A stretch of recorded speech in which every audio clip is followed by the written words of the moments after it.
qëndrimi mbajtet lidhur me cilësisë e dëshmitar për çështjen Partizani? Edhe që ka mbajtur në dëshmim para SPAK. Që ka qenë? Për mua ka qenë një proces mos e i ligjshëm, I nevojshëm? nuk cilësohet i nevojshëm, i ligjshëm. Me të që plotësonte një të drejtë të fituar të ish-pronarëve dhe u bën përputhje me ligje dhe që. E përgjykimit të udhësisë. Shiko, sot ç'a doli? Doli që me dokumenta të plota, që nga 2003, që nga Arta Dade, drejtorat që ishin më pas, veti satarja që ishte, të paktën 16 dokumenta tregojnë që në 2003 aty nuk bëhej sport, po ishte një zonë informale. Kjo doli e qartë fare. Doli e qartë që gjithashtu shteti as nuk e kishte inventarizuar fare.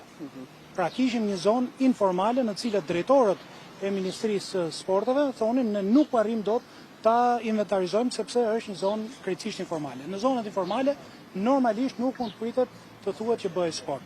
Kjo doli lidhur me drejtoreshën e sporteve. Gjithashtu doli me drejtoreshën e sporteve fakti që Gjim Begeja ka investuar para të vetat për të rregulluar palestrën e basketbollit, për të vënë ndriçimin, parketin e gjitha me radhë. Ndërkohë me dëshmitarin e nderuar ministrin Ruli, dolën dy gjëra shumë interesante. E para, që procesi i privatizimit nuk ka ecur shpejt, por ka zgjatur 4 vite.